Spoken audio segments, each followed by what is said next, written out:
بسم اللہ الرحمن الرحیم۔ دینداری میں اپنے سے اعلیٰ کو دیکھتے رہیں تاکہ مزید بڑھتے رہیں، دنیا داری میں اپنے سے پستر کو دیکھ کر شکر کریں۔ ابو ہاشم جعفری 10ویں امام کے پاس آئے۔ یہ وہی ابو ہاشم جعفری ہیں کہ جنہوں نے امام کو ہندی زبان میں بات کرتے ہوئے دیکھا تھا اور انہیں تعجب ہوا تھا کہ امام ہندی زبان میں کیسے بات کر رہے ہیں۔ تو امام نے کہا ذرا وہ کنکریاں کچھ لے آؤ۔ کنکریاں جب وہ لے کر آئے تو امام نے اپنے لعاب دہن سے مس کیا اور انہوں نے کہا کہ اسے چوس لو۔ تو ابو ہاشم جعفری کہتے ہیں کہ جیسے لعاب امامت میری زبان پہ پہنچا تو میں 73 زبانوں کا جاننے والا تھا۔ اللہم صلی علی محمد و علی محمد۔ حضرت جعفر طیار کی اولاد میں سے بڑے امام کے قریبی صحابی ہیں۔ زندان میں تھے اور زندان سے رہائی جب انہیں ملی تو بڑے فقر میں زندگی گزار رہے تھے۔ تو امام کے پاس جب پہنچے تو دل میں یہ افسوس تھا کہ میں بہت سخت حالات میں زندگی گزار رہا ہوں، ایک شکوہ تھا دل میں۔ امام نے کہا کہ اے ابو ہاشم، تم شکر کیوں نہیں کرتے ان نعمتوں کا جو اللہ نے تمہیں عطا کی؟ انہوں نے کچھ کہا نہیں تھا امام سے۔ امام نے خود سے ان سے کہا۔ آپ جانتے ہیں کہ امام غیب کے حوالے سے علم رکھتے ہیں کئی جہات میں۔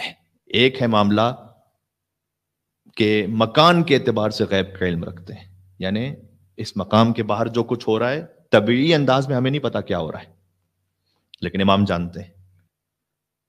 خسرو پرویز کے بیٹے نے اس کو مار دیا ایران میں۔ رسول اللہ نے کہا کہ اس وقت خسرو پرویز کے بیٹے نے مار دیا اس کو۔ کہا یا رسول اللہ آپ یہاں پر ہیں، آپ کو کیسے پتا ہو؟ کہا تاریخ نوٹ کر لو، 10 جمادی الاول ٹیوزڈے کا دن تھا، 1 مہینے بعد خبر پہنچی کہ یہ ہوا تھا۔ اب ایک اور مقام پر ہے، غیب کا علم رکھتے ہیں۔ ایک بات ذہن میں آ گئی، ایک مرتبہ دفتن حضور نے کہا کہ نماز پڑھو یہاں، نماز میت۔ یا رسول اللہ کوئی جنازہ نہیں سامنے تو؟ کہ وہ نجاشی کا انتقال ہوا ہے حبشہ میں، اس کے لیے نماز۔ اچھا ایک وضاحت، روایت میں نے پڑھ دی تو میں نے سوچا کہ وضاحت بھی ضروری ہے بہت۔ یہ ہمارے یہاں غائبانہ نماز جنازہ کا ویسے تصور نہیں ہے، تو یہ حضور نے کیوں کہا تھا؟ ایک دلیل برادران اہل سنت کی یہی ہے نماز جنازہ غائبانہ طور پر انجام دینے کے لیے کہ نجاشی کے لیے حضور نے کہا نہیں، لیکن یا تو صلات کا لفظ ہے نا، نماز کا تو میں نے استعمال کیا، لفظ صلات ہے، یا تو ہے کہ دعا کرو اس کے لیے، یہ وہ نماز جنازہ والی نماز نہیں تھی۔ دوسرا یہ کہ بڑی لطیف تعبیر علماء نے لکھی ہے، وہ یہ کہ ہمارے لیے وہ غیب تھا، حضور اس جنازے کو دیکھ رہے تھے۔ اللہم صلی علی محمد و علی محمد۔ حضور کے لیے وہ غائبانہ نماز جنازہ نہیں تھی، حضور اس جنازے کو دیکھ رہے تھے۔ اس لیے کہ فقہائے کرام میں کا یہ فتویٰ ہے کہ بہرحال جنازہ ہو سامنے اور اس کے بعد اس میں وہاں جنازہ ہو رہا ہو، حضور کے سامنے تھا گویا وہ جنازہ، حضور دیکھ رہے تھے، لہذا وہ غائبانہ جنازہ ہوا ہی نہیں، حضور کے اعتبار سے تو ہوا ہی نہیں۔ بہرحال بات سے بات نکلتی چلی جائے گی۔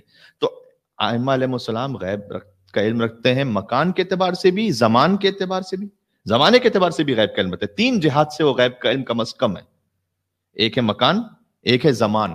مولا علی علیہ السلام نے کہا ہوا تھا کہ ہلاکو خان کا نام تو نہیں ہے لیکن بغداد اس طرح سے تباہ ہوگا اور ہلاکو خان بغداد کو تباہ کرے گا۔ 700 سال بعد یہ واقعہ پیش آیا تقریباً۔ اس طریقے سے ایک غیب کے علم کی کیفیت یہ ہے کہ جو آپ کے اور میرے ذہن میں، وہ امام غیب کی اطلاع رکھتے ہیں۔ ابو ہاشم کے ذہن میں کہ میں بہت سخت زندگی گزار رہا ہوں، امام نے فوراً کہا کہ تم شکر کیوں نہیں کرتے؟ اس نے پھر کچھ جواب نہیں دیا لیکن دل میں سوچا کس بات کا شکر کروں؟ کہا کس بات کا شکر کروں؟ امام نے کہا فوراً، اس نے کچھ کہا نہیں تھا، کہا کس بات کا شکر کروں؟ امام نے کہا ایمان کا، جو تم سوچ رہے ہو کس بات کا شکر کروں، ایمان کا، سلامتی کا اور قناعت کا۔ اللہ تعالیٰ نے تمہیں حریص نہیں بنایا، اس کا شکر ادا کرو۔ جو حریص ہو جاتا ہے اس کی زندگی اسی کام میں لگ جاتی ہے۔ خود حریص نہ ہونا نعمت ہے۔ اے ابو ہاشم، اللہ تعالیٰ نے تمہیں ایمان عطا کیا ہے، دوسرا ہے کہ سلامتی عطا کی ہے۔ ہزاروں ڈالرز بینک اکاؤنٹ میں ہو لیکن سلامتی نہ ہو انسان کے پاس، صحت نہ ہو، کسی کام کی نہیں۔ تیسرا قناعت عطا کی ہے، قناعت کا جذبہ خود ایک نعمت ہے۔ آیت ہے سورہ نحل میں، من عمل صالحا من ذکر او انثی، جو نیک عمل کرے مرد ہو یا عورت ہو، وہو مؤمن، لیکن مؤمن ہو، فلنحینہ حیاتا طیبہ، ہم اسے حیات طیبہ عطا کریں گے. حیات طیبہ کا مطلب کیا ہے؟ حیات طیبہ عطا کریں گے. مولا کائنات نے کہا یہاں حیات طیبہ کا مطلب قناعت ہے. اگر تم مومن ہو، من عمل صالحا، اور نیک عمل کرتے ہو، اللہ قناعت کی توفیق دے دے گا. یہ ہے حیات طیبہ کا مطلب. حیات طیبہ کا ایک اہم ترین مصداق قناعت کے ساتھ زندگی گزارنا ہے. اس کی زندگی پاکیزہ زندگی ہے. بات واضح ہو رہی ہے؟ تو امام نے کہا کہ قناعت اللہ نے عطا کی ہے، تم حریص نہیں ہو. تو یہ وہ نعمتیں ہیں جنہیں غور کرنے کی ضرورت ہے.